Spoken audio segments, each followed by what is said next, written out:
Good evening, my name is Brooklyn W. and this is my story. Right off the bat, y'all should know that I am a dual diagnosed screw up. If there were drugs there, I did them, and if there was booze there, I drank them.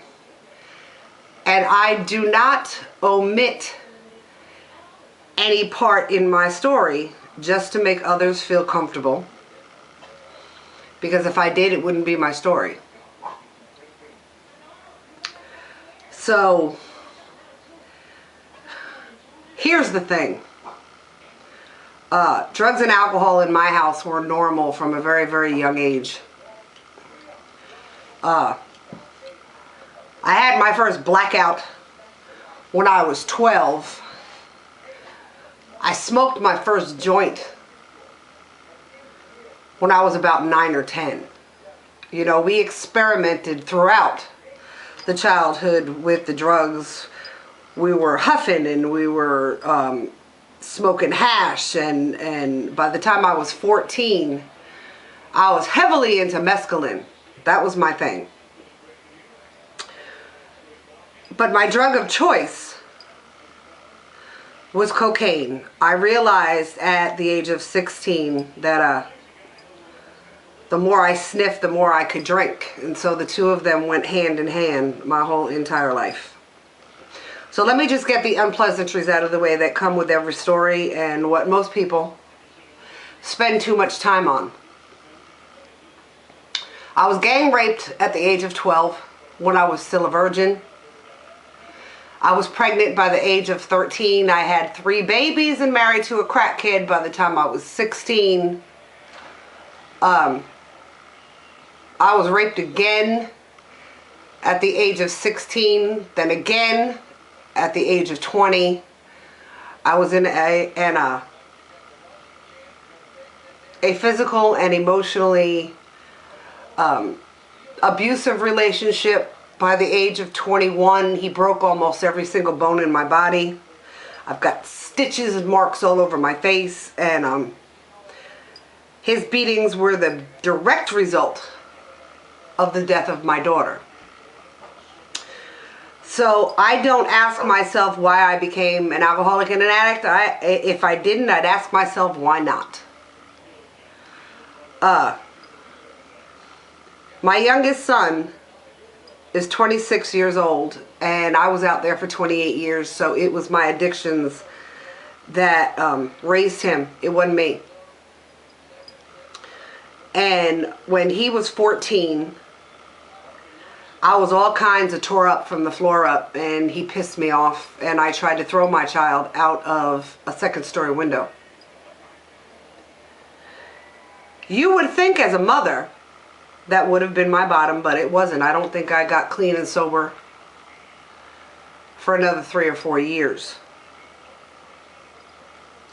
You know, my life was just really as unmanageable could get. But like any alcoholic and addict, I didn't see that unmanageability. We usually don't see it until we get clean. And I was no exception.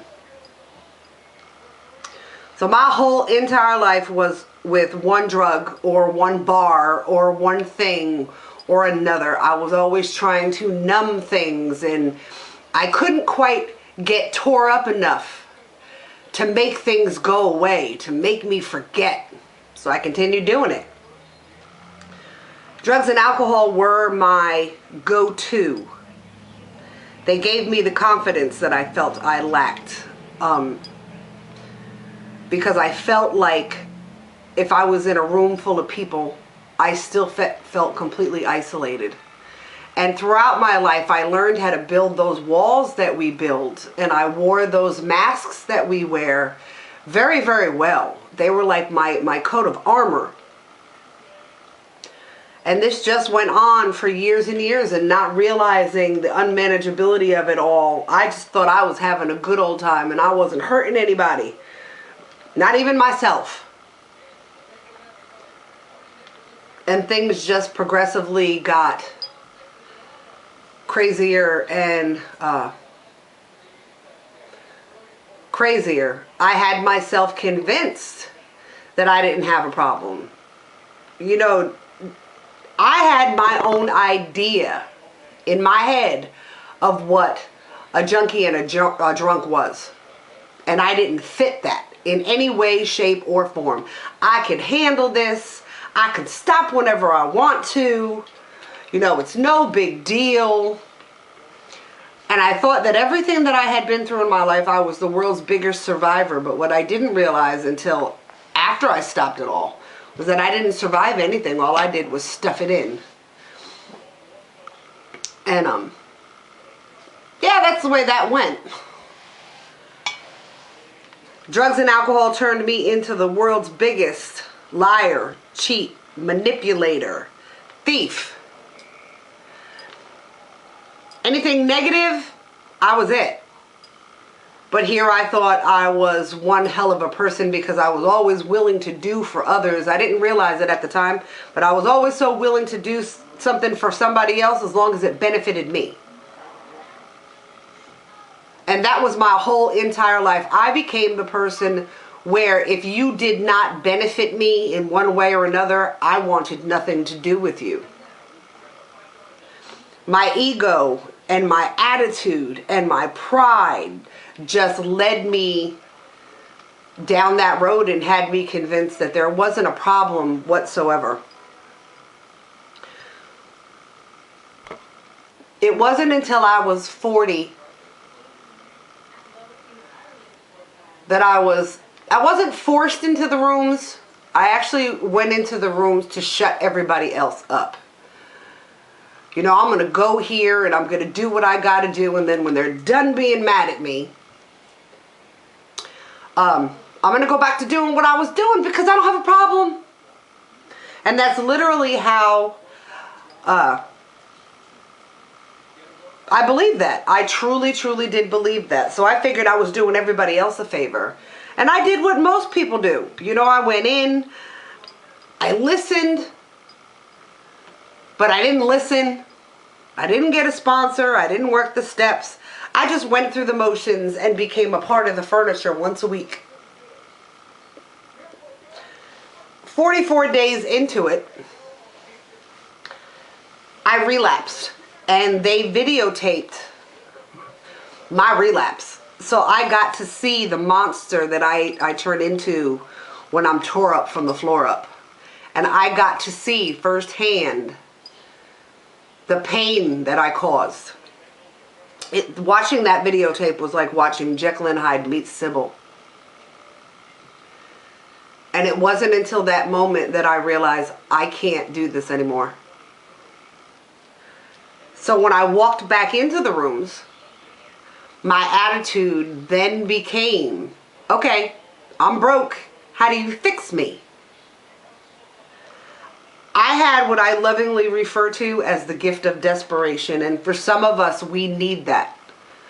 You know, I wasn't one of those people who just walked into the rooms and got it. I needed the gift of desperation to become willing to do whatever was suggested. I got myself a sponsor who still sponsors me to this day. My sobriety date is July 18th, 2010. And to be quite honest with you, I didn't think I'd make it past the first few weeks. I really didn't. Because I didn't understand, first of all, what recovery entailed. I didn't always understand what everybody was telling me. I had a major problem with the whole higher power thing. In fact, for most of us, the fourth and the fifth step are the ones that we run from. It wasn't me. I walked into my fourth and my fifth step with complete and utter arrogance and egotism. I'm ready to do this because I didn't hurt nobody. And I was always the victim and everybody always hurt me. No, for me, the second and the third step were the two hardest ones. Because I wanted absolutely positively nothing to do with a higher power. Now, they talk about in the 12th step about having a spiritual awakening. I was lucky enough to have my spiritual awakening very, very early in my recovery. And it was that spiritual awakening that allowed me to continue to move forward. I do have a higher power today, and I'm very grateful for it. But if you would have said this to me 8, 9 years ago, I'd have told you that you were full of it. You know, I hear people say that the program gave them their life back. It didn't give me back my life. It gave me a life, because drugs and alcohol were all I knew from such a young age. So I literally had to find out what life was about from the very, very beginning. And for me, that was scary, but the fear of going back out was scarier. Today, my life is definitely much more manageable. Is it perfect? No. But it is as perfect as it's going to get for me. You know, make no mistakes. I have another relapse in me. I do. What I don't have is another recovery. I know that if I go back out, I'm not going to make it back in. That is a definite. So when I walked back into the rooms willingly, I gave it all I had. You know, I just decided that the only alternative is to go back out and continue to live the way I was living. And I wasn't living, I was just existing. So the program gave me not only a life, but it enabled me to hold my head up and not be ashamed of the things that I've done. You know, I learned that my past does not have to define me. And I don't ever have to go back to being the person that I was. I used to tell people when I was younger that I was a product of what life made me. I now realize that I was a product of what Brooklyn made me. You know, I don't play the victim today. I keep going and moving forward. Is it easy? No. And anybody in recovery will tell you the same thing. It is not easy. Do I still think about it? Yes. Anybody in recovery that tells you that they absolutely positively never think about it, they're full of it. But my life, thanks to the rooms, my life has meaning today. You know, they gave me a sense of self-respect. And they taught me what fellowship was all about. Everything that the drugs and the booze promised me, the rooms gave me. Do I always like it? No. Do I still want to kick my feet and hold my breath and complain? Yes. But my program of recovery has taught me that that is not the way to go. And sometimes I do still kick and scream and complain to my sponsor about it. But at the end of the day, what's my alternative? If I let even so much as a tiny bit of Brooklyn back out, it's not going to be long before old Brooklyn comes storming out. And I'm going to be right back where I was before. And I don't want that. You know, for newcomers, everything seems like such a chore. I don't want to do this, and I don't want to do that, and I don't want to go to these meetings, and I'm not one of these people. But I've realized that the more you work an actual program, not because somebody's telling me to do it, not because my wife is forcing me to do it, but because I want to do it, it has become second nature to me. It has become just as easy as breathing. I work with my sponsees on a daily basis. I teach a class at a local rehab, and it's funny because I chose to teach this specific class It's what I had the hardest time with in my own recovery. The class that I teach is about the dangers of anger and resentment in recovery. And it keeps me close because most of my students are fresh out of detox or brand spanking new in recovery, so they remind me of where I was. And I've had people ask me, well, why would you even want to remember all that stuff that you did and all those people you hurt? I can't answer this question for anybody else but myself. But me personally, I don't want to forget the pain. I'm one of those individuals who can get very, very, very complacent. And the minute I get complacent, I start thinking things, well, you know, I've been good long enough. I could probably handle... No. That's when I have to kick myself in the behind. But working with these students remind me of where I was, and they help keep me harnessed. The program has given me more than I can. You know, it's a debt that I'll never be able to repay.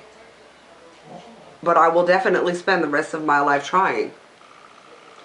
And trying to do the next right thing, even when it's the most difficult thing to do. I never realized that living a regular, normal life could be so easy. And it's because of the rooms, the steps, the traditions, that I'm standing in a world that I never thought was possible just a few short years ago. Now, I get my days where I feel like I didn't come into these rooms until I was 40 and I feel like I wasted half my life, and it wouldn't be so hard for me to sit on a pity pot about that. But today I have humility and gratitude. And that's another thing that this program has taught me. You know, every time I feel like giving up, I remember all the very many different reasons why I didn't thus far. I have more strength today than I did all those years back. And I see the world in such a different way. You know, things to me that were so very important back then are not important to me today. A lot of them don't even matter.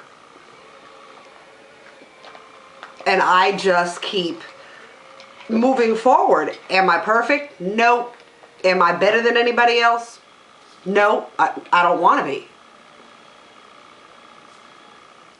But I do try to make sure to do the next right thing on a daily basis. I have conversations with my higher power on a daily basis. I read the literature on a daily basis. And I continue to take the suggestions, even if I don't agree with them.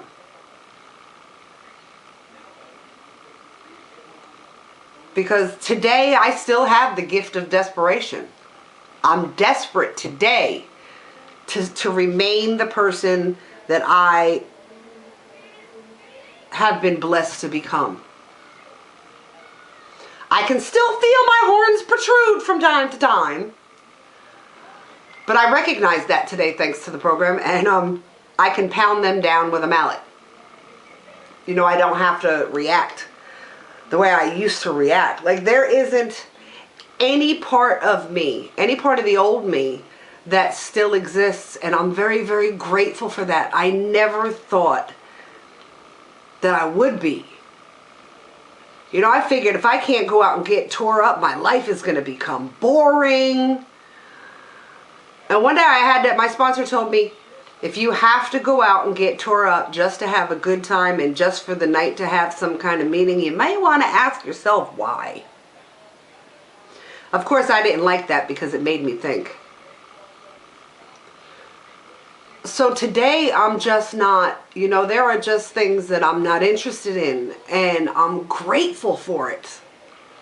The little things mean so much more to me today than they did back then. Back then I was a walking tornado, and I destroyed everything and everyone in my path. My son, my youngest child, definitely got the worst of it. And the only reason my other 3 children didn't get it was because I did not raise them. I was smart enough to let them live with their grandparents. When I was 16, that was the best thing I could have ever did, because instead of having just one wrecked child, I'd have had 4. You know, and my son is definitely paying for it. He's a grown man and he makes his own decisions and he has his own addiction today. But to say that he followed in my footsteps would be an understatement. You know, and he's the only person on my amends list that I have not made an amends to. I haven't figured out how to do it yet, so I just decided that the best way to do that is to just continually make a living amends. But that's pretty much, you know, my story without going into all the grueling details. It doesn't make any sense for me to sit here and tell you the step-by-step grueling details of my life. Look, my life was screwed up. My life was unmanageable. My life was completely out of control. I've been to jail twice. But that's not what's important here. What's important is the recovery process and how I got there. As many people that tried to tell me that I had a problem, it took a videotape to make me pull my head out of my behind and just say, okay, I can't do this. I'm 8 years in, I'm still a baby. But I look forward to whatever years that my higher power has planned for me. I don't know what's in my future, and I don't even think about it. I'm grateful for each day that I wake up in the morning. And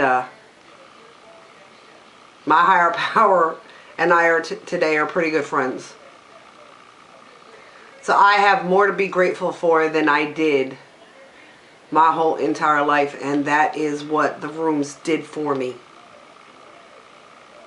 I wouldn't trade what I have today in for all the money in the world.